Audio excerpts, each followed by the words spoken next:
Welcome to సాహస media.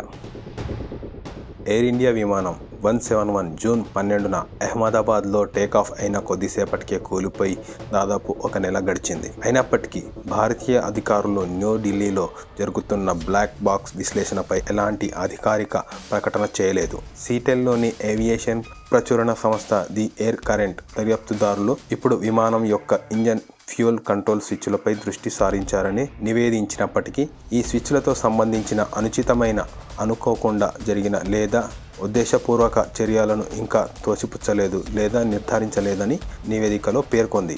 బోయింగ్కు సమానంగా సీటెల్లో ఉన్న ఈ ప్రచురణ రెగ్యులేటర్లు ఇప్పటి వరకు ఎలాంటి భద్రతా ఆదేశాలను జారీ చేయకపోవడం, బోయింగ్ విమానం లేదా దానిలో ఉన్న జీఈ ఏరోస్పేస్ ఇంజన్లో డిజైన్ లేదా మెకానికల్ లోపం ఉన్నట్లు తక్షణ సాక్ష్యం లేదని సూచిస్తుందని తేల్చింది. బోయింగ్ ఇటీవలి సంవత్సరాలలో తయారీలో లోపాలు కారణంగా తీవ్ర విమర్శలను ఎదుర్కొంది. US regulatory federal aviation administration ద్వారా ఉత్పత్తి పరిమితిని ఎదుర్కొంటుంది.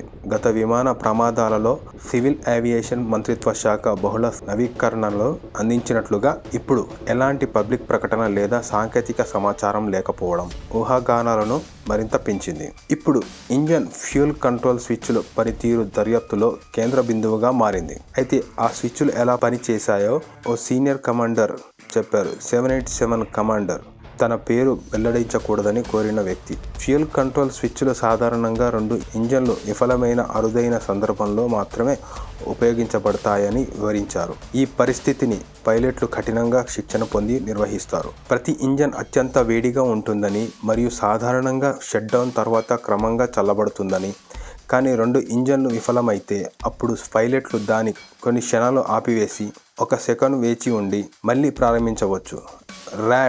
ర్యామ్ ఎయిర్ టర్బైన్ను కూడా ఆన్ చేస్తారు.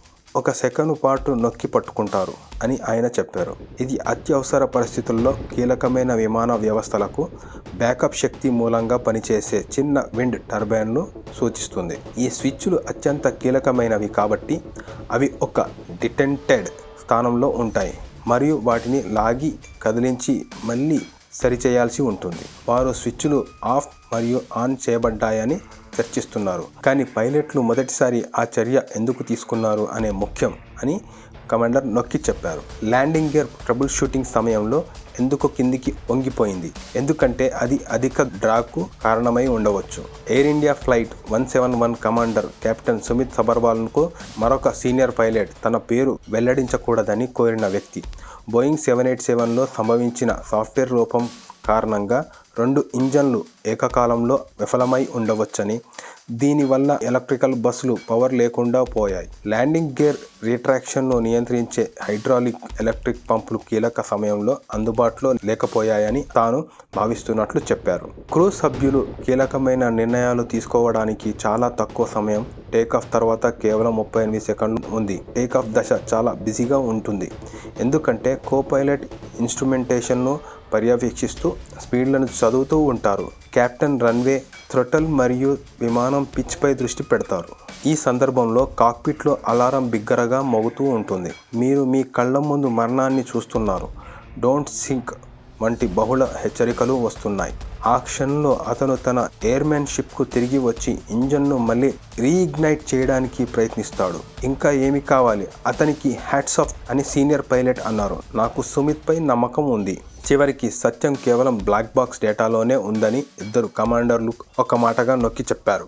ఇది ఇంజన్ ఆరోగ్యంపై కూడా వెలుగు నీడలు వేయవచ్చు. ఇంజన్ చివరికి ఓవర్హాల్ చేయబడిన సమయం మరియు లాగ్లలో ఏదైనా అసాధారణతలు గుర్తింపబడ్డాయా అనే విషయం. క్రాష్ మెకానికల్ వైఫల్యం, మానవ తప్పిదం లేదా వరుస సిస్టమ్ వైఫల్యం ఉండి ఉద్భవించిందా అనేది July 11 air accident investigation bureau నుండి కొంత దిశానిర్దేశం ఆశించబడుతుంది.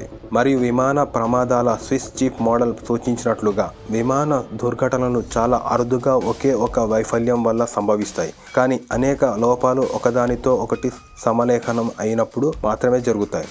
అందువల్ల ఈ వారం మాత్రమే కాకుండా రాబోయే నెలల్లో ఎయిర్ ఇండియా, బోయింగ్, జీఈ మరియు aviation regulatory director general of civil ఏవియేషన్పై అందరి దృష్టి ఉంటుంది. మా ఛానల్లో కంటెంట్ మీకు నచ్చినట్లయితే లైక్ చేయండి, షేర్ చేయండి, కామెంట్ చేయండి, సపోర్ట్ చేయండి. Thank you.